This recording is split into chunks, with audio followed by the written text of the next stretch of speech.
오늘 우리에게 주시는 하나님 말씀은 여호수아 20장입니다. 1절에서 6절까지만 합독하십니다. 여호와께서 여호수아에게 말씀하여 이르시되 이스라엘 자손에게 말하여 이르기를 내가 모세를 통하여 너희에게 말한 도피성들을 너희를 위해 정하여 부지 중에 실수로 사람을 죽인 자를 그리로 도망하게 하라. 이는 너희를 위해 피의 보복자를 피할 것이니라.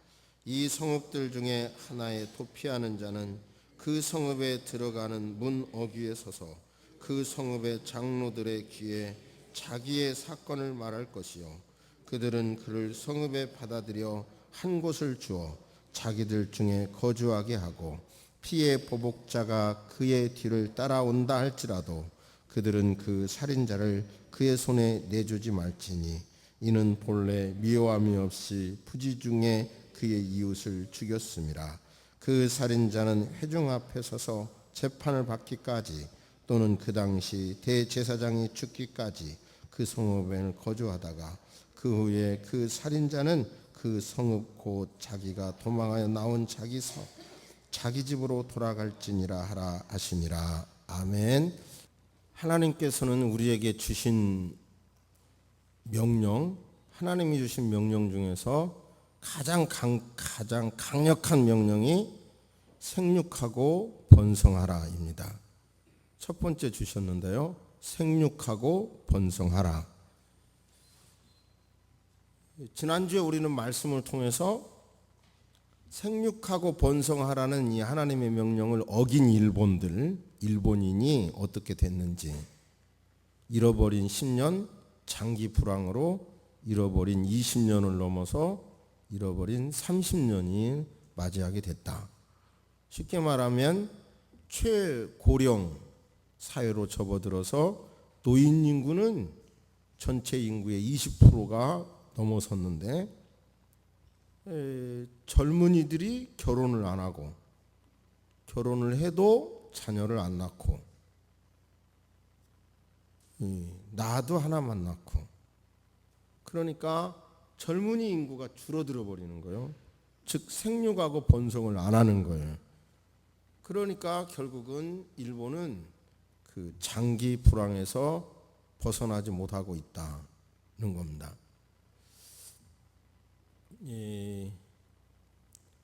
이런 말씀들을 직접적으로 하는 게 별로 도움이 안 된다고 생각은 해요.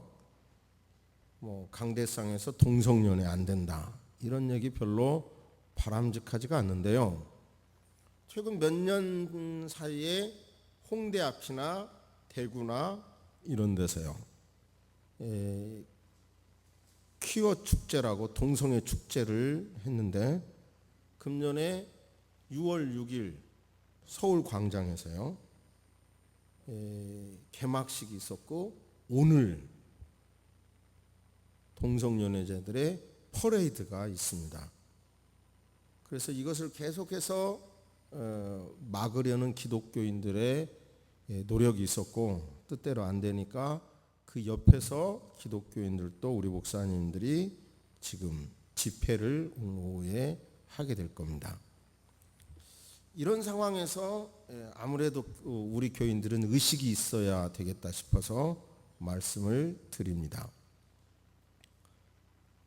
옥스퍼드 세계적인 명문 대학인 옥스퍼드 인구연구소에서요, 인구문제연구소에서 정말 충격적인, 이건 무당의 소리가 아닙니다. 충격적인 예견을 합니다.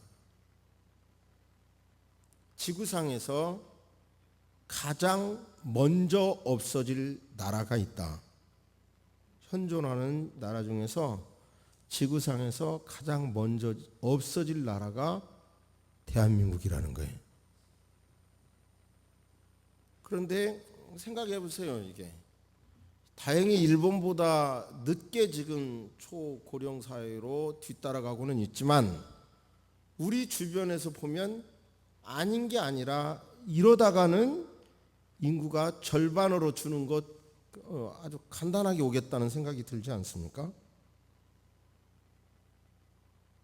그런데 제가 볼 때 이 동성연애가 에이즈가 문제가 된다. 그건 이미 다 알려진 사건이고요. 더 큰 문제는 뭐냐면 바로 인구를 줄이는 거예요. 동성끼리 살아가지고는 생육하고 번성이 안 되잖아요. 간단하게. 그러니까 이 하나님의 명령을 어기는 거예요. 그리고 그 어기는 것은 무서운 징계와 저주로 다가오게 될 겁니다. 박 서울시장께서 2014년 10월 12일 미국 캘리포니아에서 기자회견을 합니다. 기자가 대만의 동성결혼 법제화 논의에 대해서 질문을 하자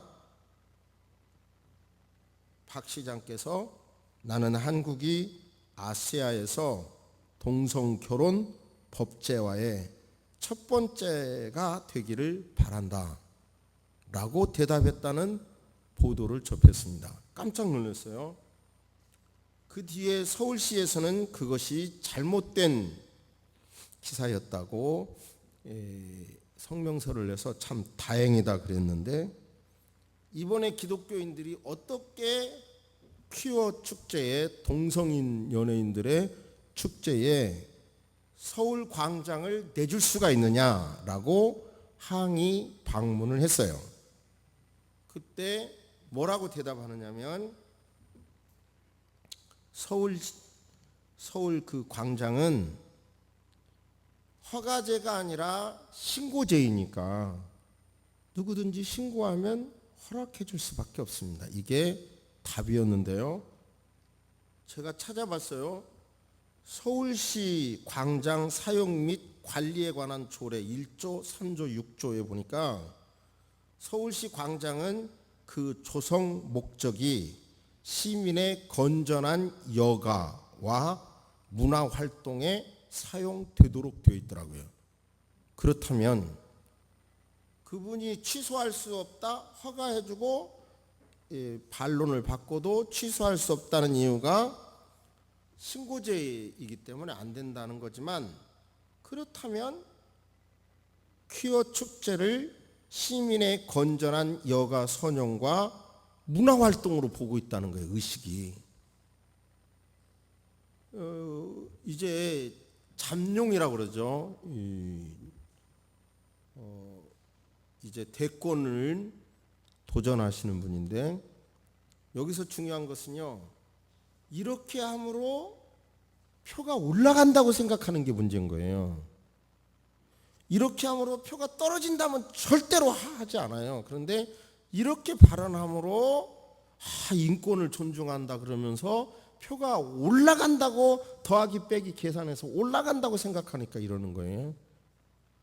그러니까 이런 문제는 정치권에는 믿을 수가 없는 거예요. 우리 그리스도인이 의식을 가져야 되는데, 캐톨릭도 믿을 수가 없어요. 왜 그런가 하면 로마 캐톨릭 교리서 2357항에 보면 동성애는 심각한 타락으로 제시하고 있어요. 제시하고 있는 성경의 바탕을 두어 교회는 전통적으로 동성애 행위는 그 자체로 무질서라고 해석해 왔습니다. 그런데 작년 10월 13일 바티칸 교황청에서 시노드라고 하는 세계 주교 대의원 회의에 동성애자도 카톨릭 신앙 공동체를 위한 은사와 자질이 있다, 이런 것을 포함하려고 했다가 찬성 118명으로요. 이런 교리를 바꾸려면 3분의 2 이상의 동의가 필요한데 2표가 부족해가지고 받아들여지는 않았지만, 이렇게 계속 지지하는 표가 3분의 2를 거의 육박했기 때문에 이제 다음에는 아마 통과될 거라는 거죠. 그러면 우리나라 안에서는 지금 이 차별금지법 이런 법을 여러 차례 올렸다가 이제 취하됐어요. 통과되지는 않았습니다. 그런데 만약에 이런 문화가 받아들여지게 되면 정말 성경적으로 어떻게 되고 우리나라는 어떻게 될 것인지 정말 의식을 가지고 해야 되죠. 군대에서 장교가 이사를 하게 됩니다. 사병이 그 장교 이사를 도왔어요. 이삿짐을 다 날리고 나서 장교가 사병을 침대 위에 누우라고 그러고, 그리고 자기 팔로 안고 이제 성추행을 한 사건이 있습니다. 그리고 그 뒤로 계속해서 그 사병을 불러서 30분씩 성추행한 사건이 있는데요.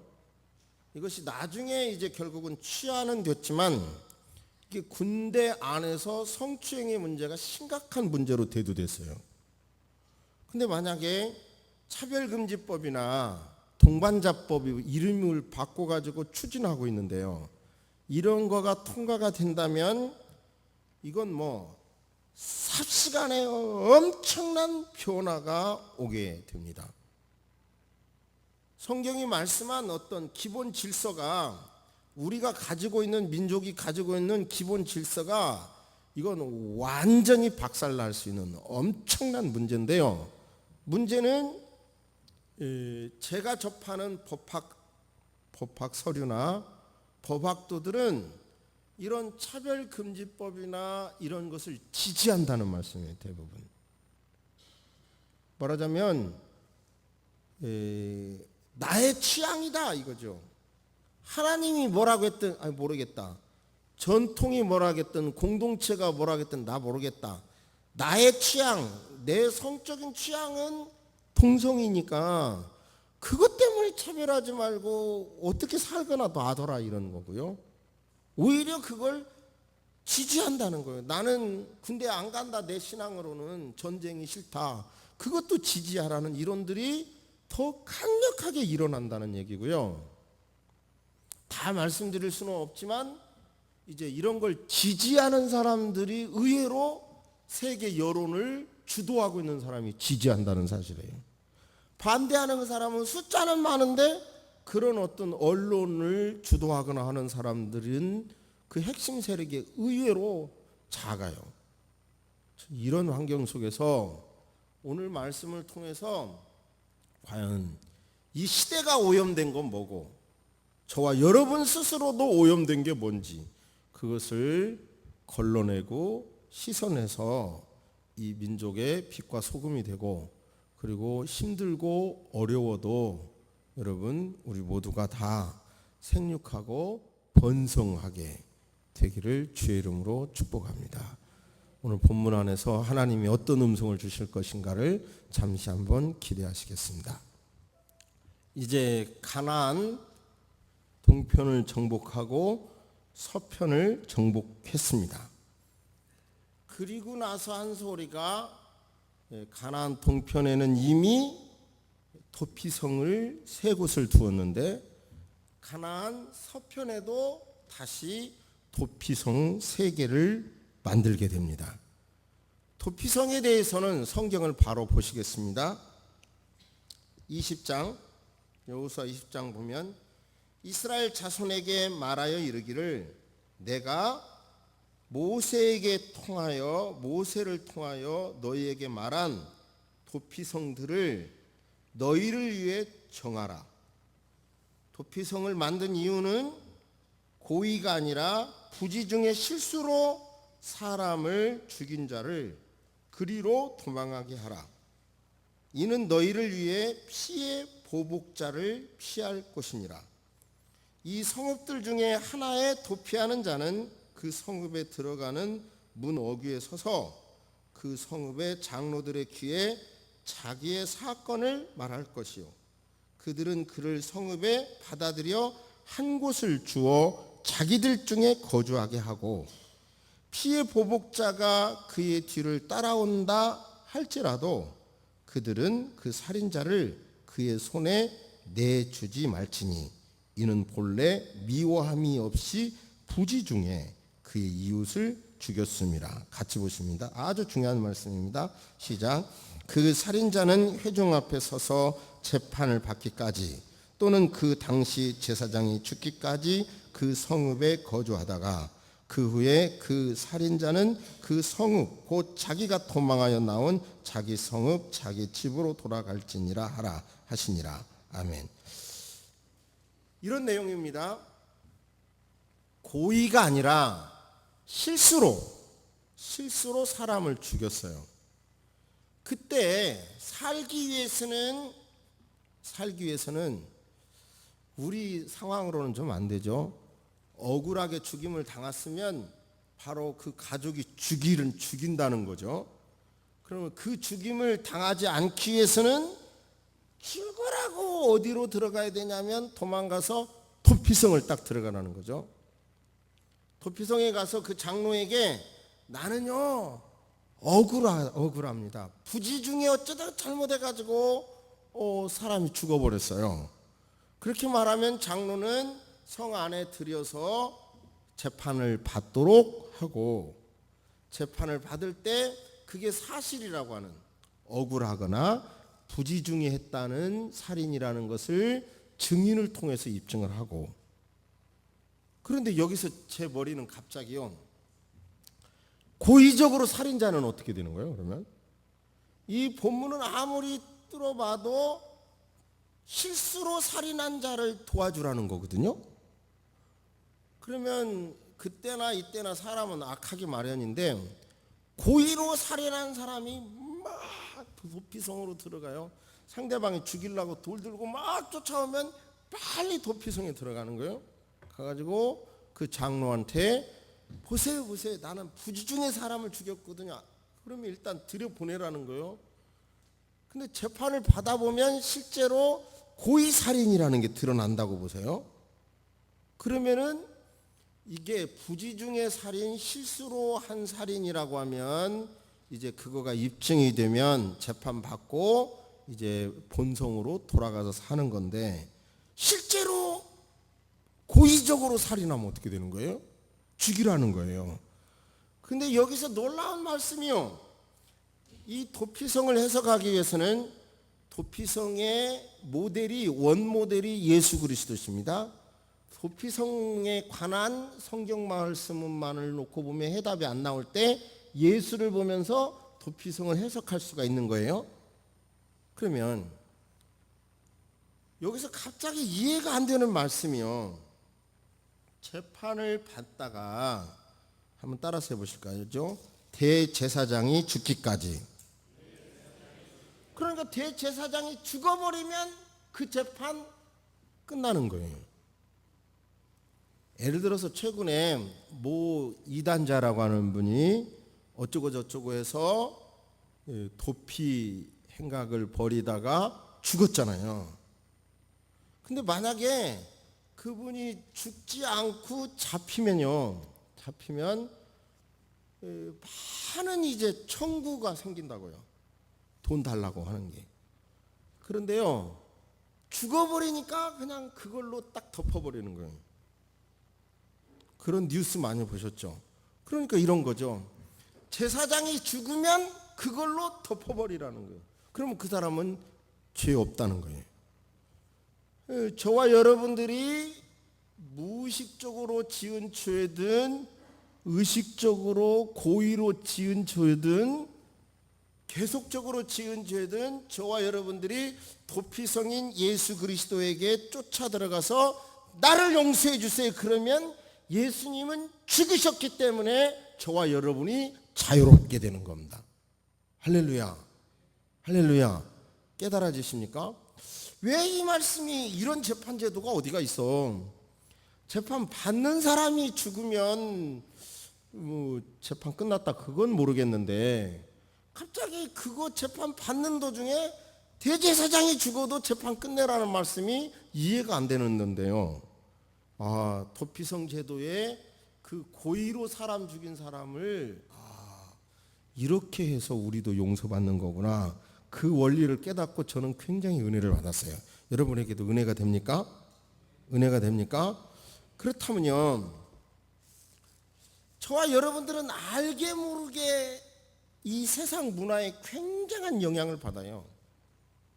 예를 들어서요, 이 동성애도 왜 외국에서 보호해주는 법으로 통과했느냐면 최초의 선천성이라는 거예요. 타고났다는 거예요. 타고났다는 거.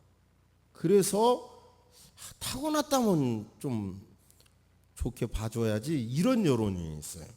근데 나중에 연구해 보니까 타고나지 않았다는 게 증명이 됐어요. 그런데 놀라운 일은요, 타고났다는 이론은 굉장히 막 광고를 했는데요, 타고나지 않았다라고 하는 연구 발표는 광고를 안 해, 보도를 안 해. 그래가지고 결국은 이렇게 됐는데, 간단하잖아요. 동성연애자가 계속 있다 보면 동성연애자는 생산을 못하니까 자연이 없어지는 거 아니잖아요. 자연이 없어지는 거예요. 그거는 간단한 논리인데도 그래요.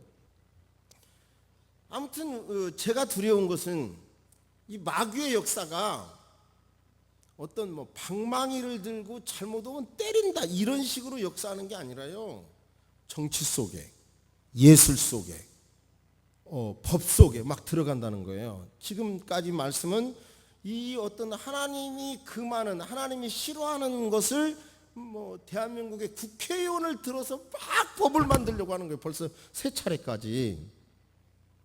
문화 속에 많아요.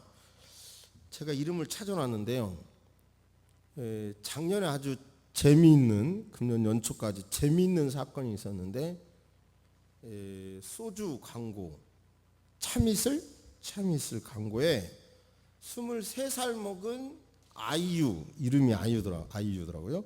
아이유가 광고 모델을 했잖아요. 그래가지고 법을 만들었어요. 24살 넘어야 술 광고 하도록 하자, 이렇게. 23살짜리는 안 된다는 거죠. 그래가지고 국회에서 법사위까지 통과했어요. 근데 막 여론이 막 끓습니다. 저 민법과 또 미성년자의 이런 나이를 보면 이미 다 성인인데, 성인이 술 광고, 술 먹고 하는 게 뭐가 잘못이냐는 막 이론이 막 끌어나요. 그러니까 결국은 그거 해봐야 국회에서 통과가 안 될 것 같았는데, 임시국회에서 그걸 다루지도 않은 걸로 저는 아는데요. 근데 놀라운 사실을 제가 발견했어요. 또 참이슬, 그거 이름은, 그 모델 이름은 내가 모르는데, 그 광고도 젊은 여성이잖아요. 톡 이렇게 해도 막 안 보신 것 같아, 다 이렇게 광고.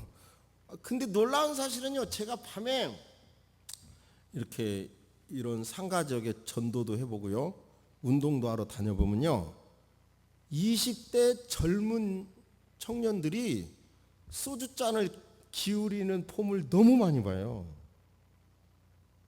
저 같은 상식은 좀 제 나이에는 이해가 안 되는데요, 20대 초반의 자매들이 식당에 앉아가지고, 약간 테라스 이렇게 약간 높으니까 다 오픈된 식당이 많은데요, 술을 권하게 먹는 모습이 너무 많은 거예요. 그게 바로 뭐라고요? 문화의 영향인 거예요. 저는 우리 시대의 가장 큰 문화의 영향이라고 보거든요. 근데 이런 얘기로 자꾸 이런 문제를 막 여론을 나오고, 이런 축제가 되고, 그러다가 이제 법화가 되고 막 이렇게 하다가 보면은, 지금까지 말씀드린 대로 인구가 줄어드는 거는 문제고 아주 눈앞에, 그렇지 않아도 지금 인구가 줄어드는데요, 얼마나 큰 문제겠어요? 여러분, 여기서 우리는 큰 틀을 봐야 돼요. 인류의 역사가 과거에는 하나님이 뭘 원하십니까? 이렇게 묻고 행동하려고 하는 흐름이 강력했는데요, 그런데 하나님을 믿는다는 사람들이 하나님의 이름을 부르면서도 자기가 하고 싶은 대로 다 하는 거가 역사 속에 드러나 버린 거예요. 그러니까 중세시대에 암흑이 온 거예요. 그걸 보고는 이제는 이 시대 흐름은 내가 뭘 원하지?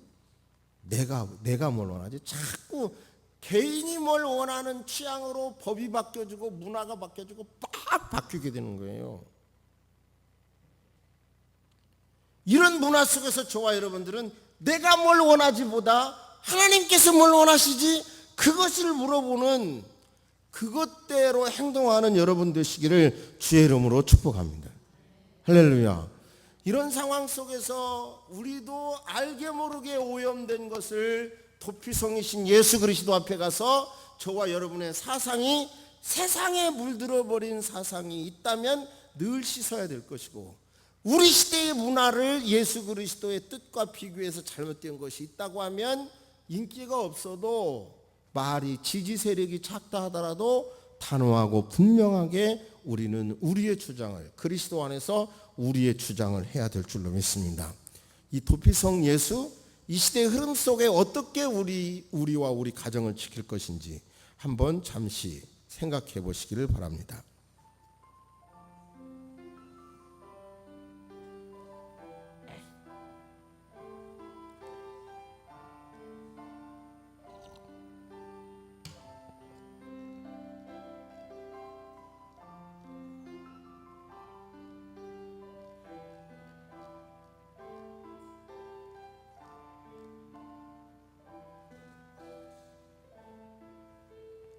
여러분에게 여쭤봅니다. 일부일처제가 대한민국 법적인 근거가 어디에 있습니까? 일부일처제가 대한민국 법적인 근거가 어디가 있습니까?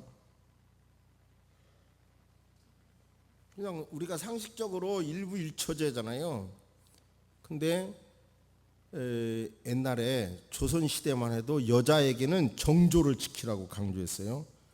그래서 심지어 나룻배를 타고 이제 어떤 여성이 건너가는데 갑자기 바람이 부는 거예요. 그러니까 사공이 배가 넘어질 것 같으니까 그 여성을 붙잡아 줬어요. 손목을 잡은 거예요. 그러니까 가슴에 품었던 칼을 꺼내 갖고 죽었어요. 손목 잡혔다고. 그 위기 상황에. 이거 정당방위라고 해야 될 건데. 그렇게 여자에게는 정조를 강조하면서도 조선시대만 하더라도 양반님들은 뭐예요? 축첩을 허락했어요. 능력이라고까지 생각했어요. 이슬람권에서는 지금도 그런 일이 많고요. 그런데 우리나라의 헌법이 만들면서 결국은 여러 차례 말씀드렸지만 근대 헌법에는 기독교 정신이 배어 있다고 그랬잖아요. 그러니까 그 근대 헌법이 이루면서 일부 일처제가 확립이 됐는데 제가 찾아봤더니 이렇더군요. 헌법 36조 1항에 보니까 혼인과 가족 생활은 개인의 존엄과 양성의 평등을 기초로 성립되고 유지되어야 하며 국가는 이를 보장한다. 그러니까 양성, 남자와 여자로 그렇게 가정이 만들어지도록 된 거예요. 그렇다고 하면은 남자와 여자로 그러면 1대2도 되겠네? 이런 이론이 생길 수 있잖아요. 법적인 근거로. 근데 헌법재판소에서 그런 재판이 있어요. 헌법재판소 판결은 법이에요. 대법원 판결은 법이라고 하진 않아요. 그런데 아무튼 이북에다가 아내를 둔 사람이 남한에 와서 살다가 결혼을 했어요.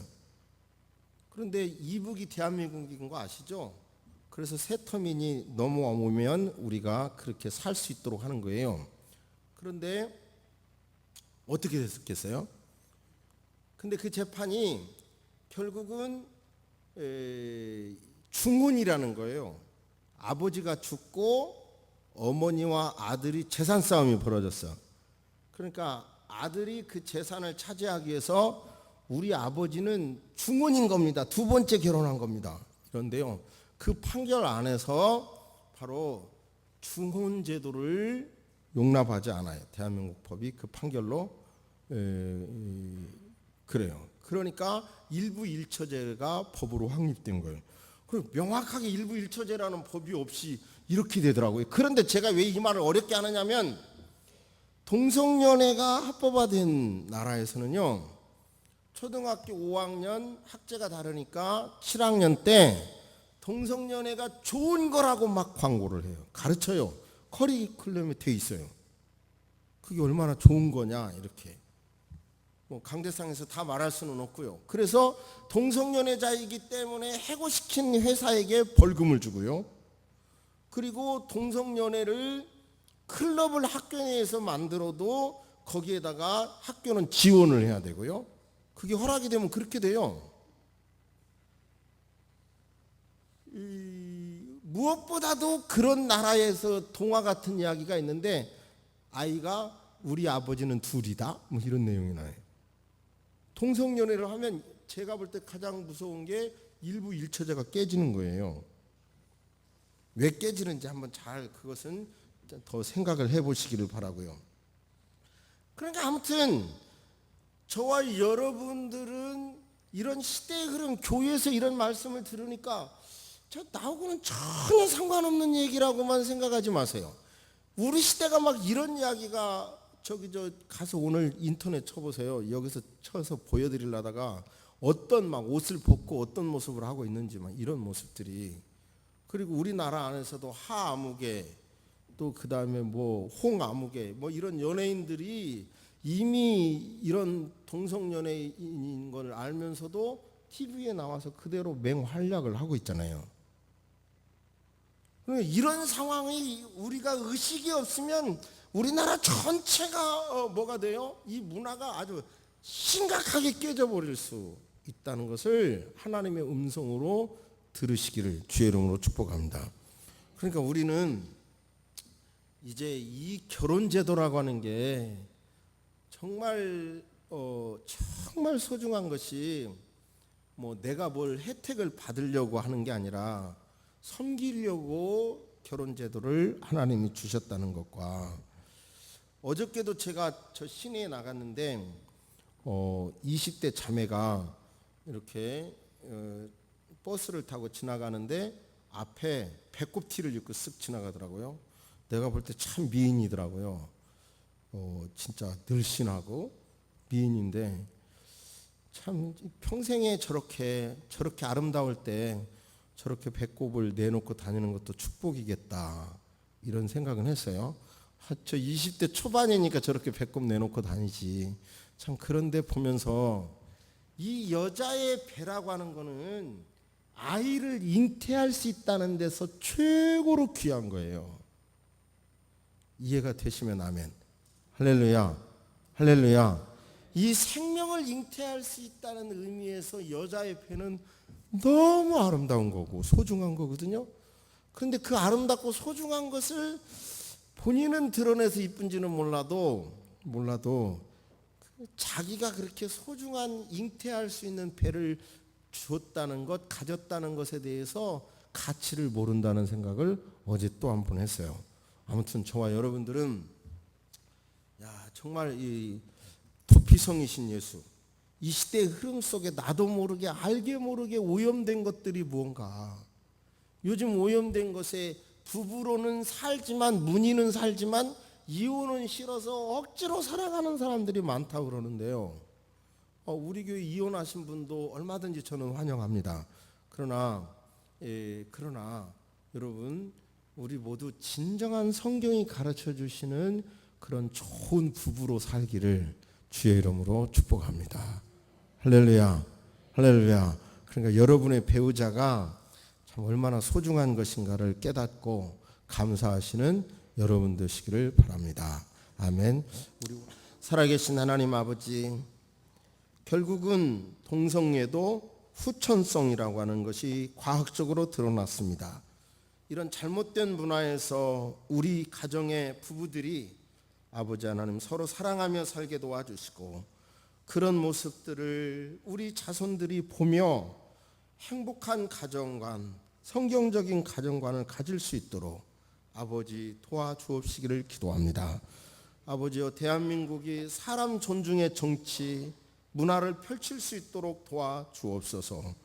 아버지 하나님, 기도가 없는 것은 아이를 낳아서 기르는데 얼마나 많은 힘든 일들이 많습니다. 주님, 이 많은 어려움들을 이제 막 시작하는 신혼부부들에게 다 맡기지 않도록 도와주옵소서. 나라가 아이를 낳을 수 있는 문화, 잘 기를 수 있는 문화, 그리고 우리 모두가 아이를 존중하는 문화가 될 수 있도록 하나님 도와주시옵소서. 이것이 절대로 개인의 문제가 아니라는 것을 말씀을 통해서 또 한 번 깨닫습니다. 이런 성경에서 벗어난 엄청난 이론들이 개인 취향 중심으로 맞추다 보니 이런 일들이 벌어지고 있사온데, 우리는 나 개인 취향이 아니라 우리 주님이 무엇을 원하시는지, 어떻게 해야 공동체가 좋은 건지 그런 걸 생각하면서, 아니 그렇게 살아야 내게 복이 된다는 것을 이론이 아니라 머리로 아니라 가슴으로 받아들이는 성도님들 되게 하여 주옵소서. 가정에 대하여 아픈 기억이 있습니까? 부모에 대하여 아픈 기억이 있습니까? 하나님 치유하여 주옵소서. 고쳐주시옵소서. 진정한 자유를 주옵소서. 그래서 거룩한 가정에 대한 꿈을 꾸게 하시고 비전을 가질 수 있도록 도와주옵소서. 오늘 있을 이런 엄청난 일들도, 서울 광장에 있는 일들을 보면서 우리 계속해서 아파하며 기도하는 그리스도인들이 되도록 도와주옵소서. 그리고 물들어버린, 알게 모르게 물들어버린 우리의 사상, 세상에 물들어버린 것이 있다면 늘 예배를 드릴 때마다, 기도할 때마다 치유받게 하여 주옵소서. 도피성이신 예수 그리스도를 알고 있는 우리로서는 내 생각을 내려놓게 될 줄로 믿습니다. 지금은 우리 주 예수 그리스도의 은혜와 우리 하나님의 놀라우신 사랑과 성령님의 감화감동 교통하심이 이제로부터 영원토록 함께 있을지어다. 아멘.